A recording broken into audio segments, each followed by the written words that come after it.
Ndugu waandishi wa habari, naitwa Chonya Elisha, mwenyekiti wa vijana mkoa wa Mbeya, vijana wa Chadema. Niko mbele yenu kwanza nizungumze mambo mahususi mawili au matatu kulingana na ambavyo labda mmeniuliza.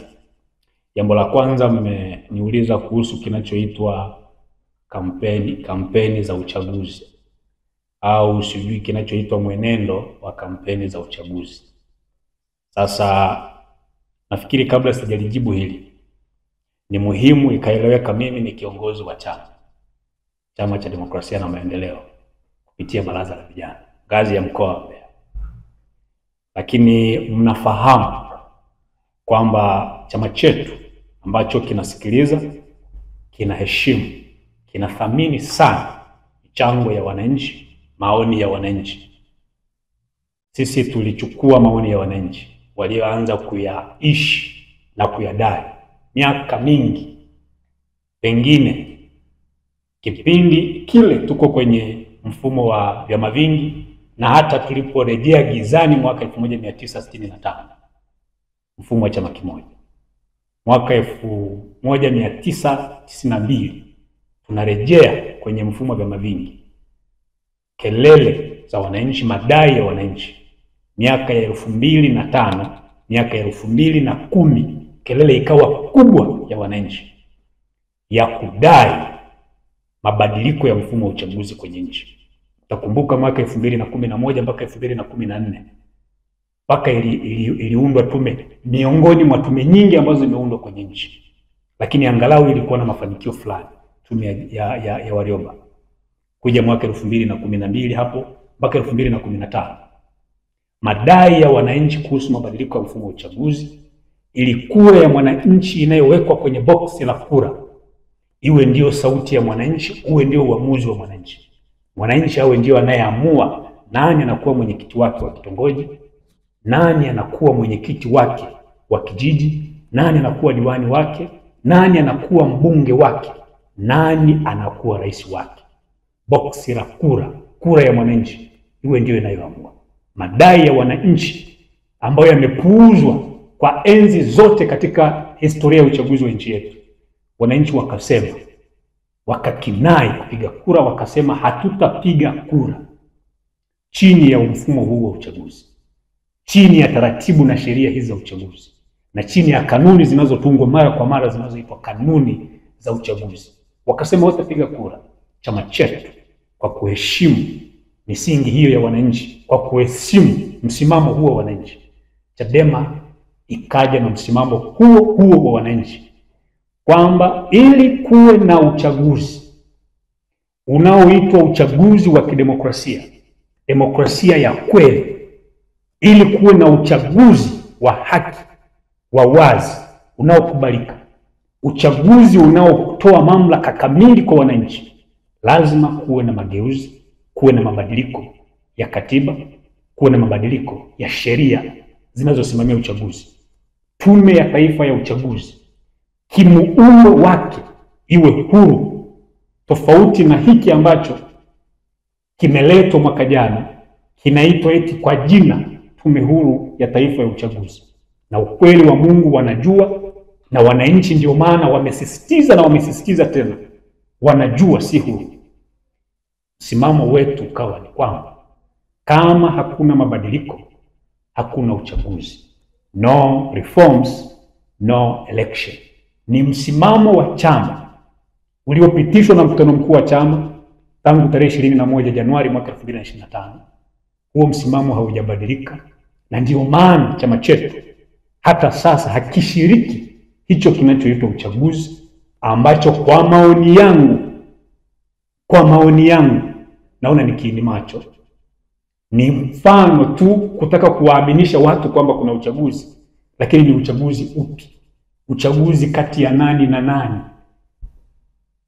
Tunaposema kuna uchaguzi wa kidemokrasia, uchaguzi wa kiushindani, maana yake wananchi wanapelekewa mapendekezo ya wagombea kutoka kwenye vyama mbalimbali, hasa vyama ambavyo vina uungwaji mkono wa kutosha kwa wananchi, na wananchi wanapata fursa ya kwenda kupima, ya kwenda kuangalia ni pendekezo gani ni bora, na wananchi waseme naam, kati ya haya mapendekezo hili ndilo pendekezo bora.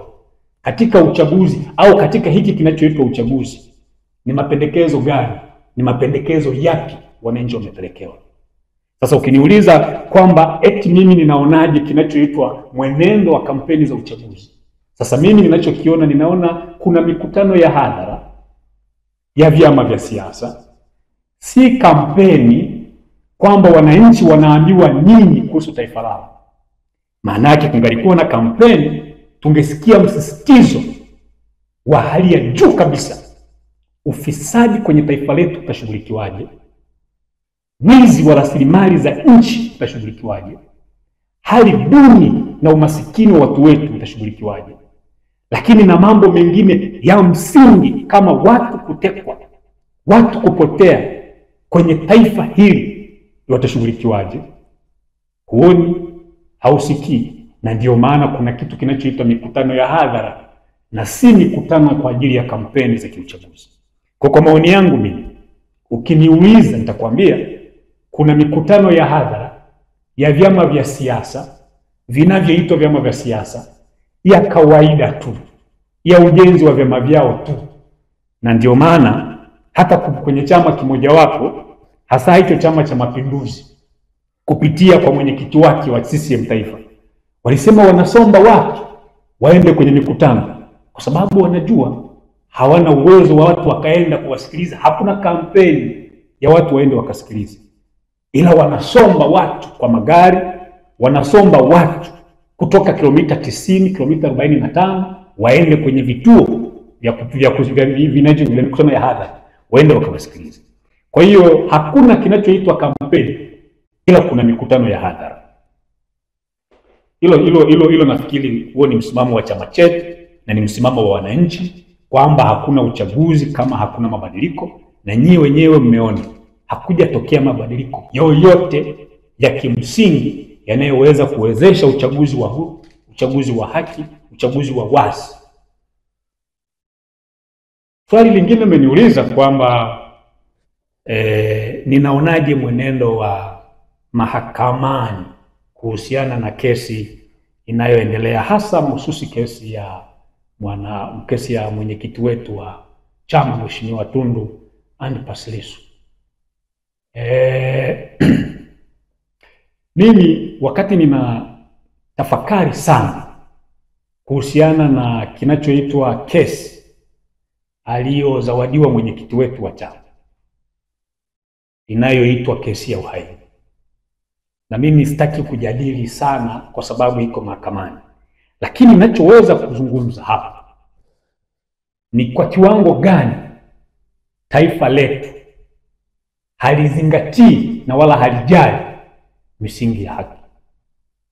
Taifa letu, hata mahakama ambayo kwa mujibu wa katiba hii inatambulika kama ndiyo mamlaka yenye kauli ya mwisho ya utoaji wa haki, unaona pamoja na maneno hayo yanayotamkwa kwenye katiba na kwa ukweli wa muundo wenyewe wa mahakama, unaona jinsi ambavyo inashiriki kuchelewesha haki, kinyume kabisa na msimamo wa misingi ya utoaji haki au utendaji wa mahakama, jinsi inavyoweza kuchelewesha haki. Na kwa misingi hiyo ya kuchelewesha haki, wanasema haki iliyocheleweshwa ni haki iliyonyimwa. Kwa hiyo unaweza kuhitimisha ni kwa kiwango gani mahakama vile vile inatumika kunyima haki. Mwenyekiti Lissu amekamatwa tarehe 9 mwezi wa 4. Leo ni tarehe 7 mwezi wa 10. Ni shahidi mmoja tu ndio ametoa ushahidi wake, na kwa lugha nyepesi kesi imeanza kusikilizwa tarehe 6 rasmi, kwamba kipindi chote hiki kesi ilikuwa imeanza kusikilizwa. Sasa misingi ya kutenda haki bila kujali hali ya mtu ya kijamii, hali ya mtu kiuchumi, misingi ya kuchelewesha haki bila sababu za msingi. Najiuliza kuna sababu gani za msingi za kuweza kumweka mtu ndani kwa kipindi chote hiki Na hapa tunazungumza kwa mwenyekiti Lissu. Huenda kuna wengine maelfu wako kwenye mahabusu, wako magereza, wakiwa wanaonewa sawasawa na wanavyoonewa mwenyekiti Lissu. Kwa sababu liko wazi kwa kesi hii ambayo umemzawadia, unaona ni wazi ni kesi tu ya kisiasa. Sasa ni wito wangu na ni maoni yangu kwamba mahakama ifike hatua iutende, iuishi ule umuhimili na utukufu wa kimahakama, iwe na ujasiri wa kusimamia na kutenda haki bila kuogopa, bila kutikisika. Tunafahamu changamoto walionayo, na ndio maana tunadai mabadiliko ya muundo, mabadiliko ya katiba, ili angalau tupate muhimili wa mahakama utakao kuwa huru. Jaji mkuu asiwe anateuliwa au anatokana na mwenyekiti wa Chama cha Mapinduzi ambaye ni rais.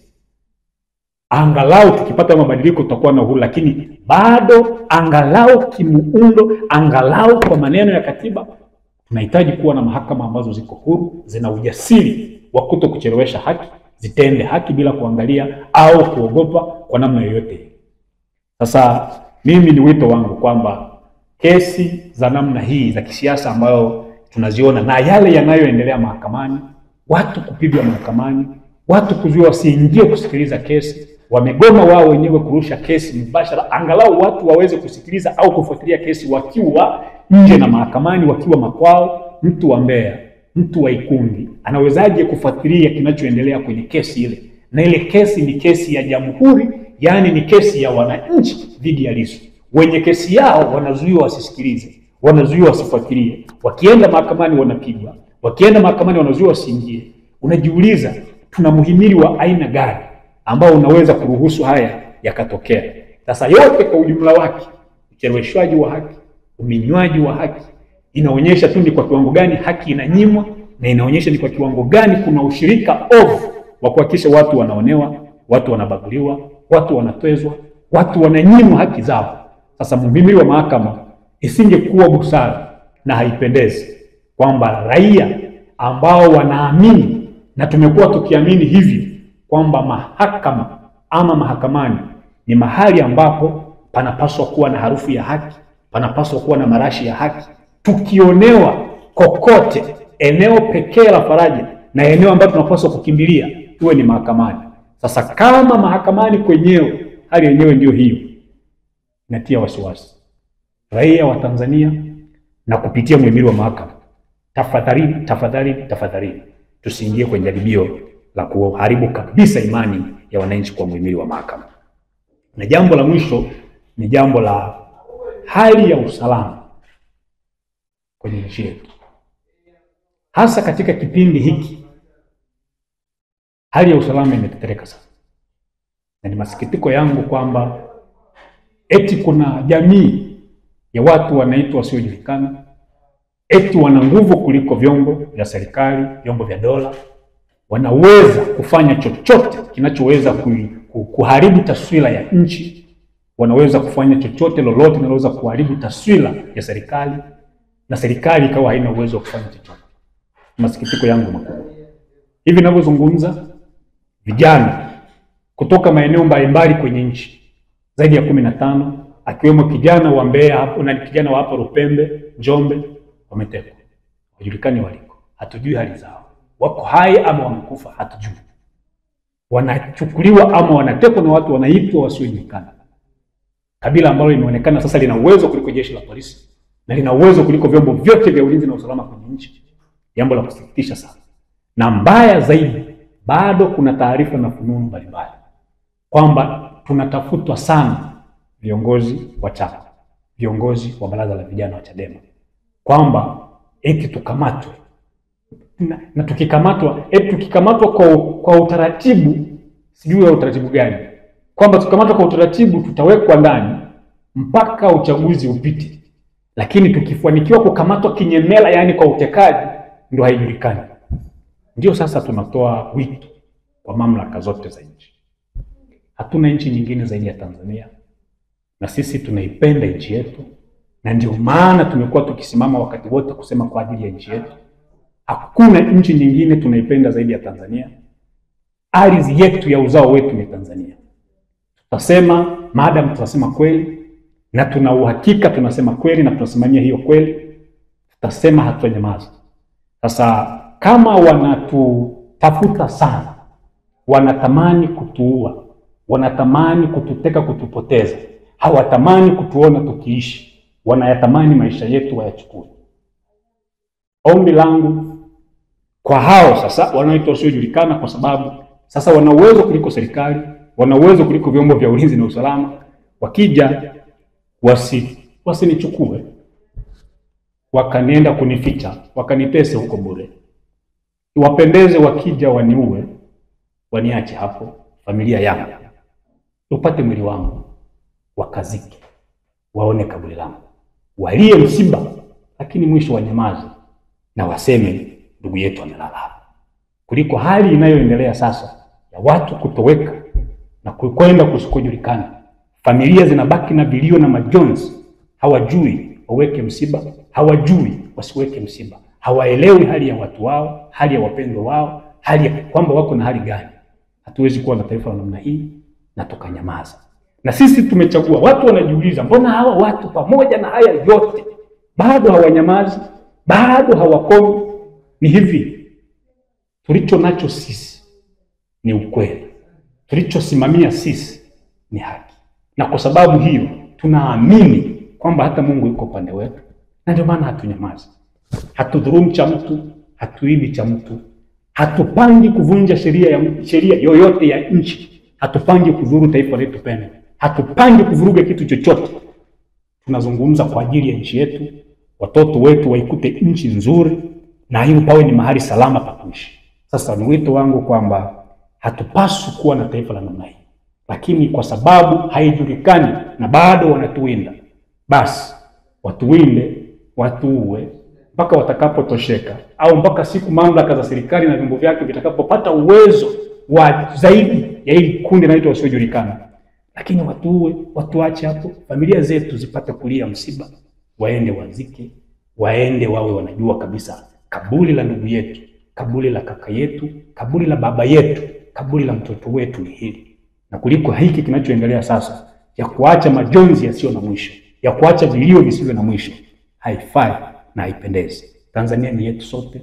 Sisi sote tunaitaka Tanzania, na tunataka Tanzania pawe ni mahali salama pa kuishi, mahali ambapo kila mtu ana furaha kupaishi, si katika hali ya upendeleo, si katika ubaguzi, si katika kumuonea yeyote. Tunatamani kuwa na taifa ambalo tunarithisha haki, na haki ndio inakuwa msingi wa yote kwenye taifa.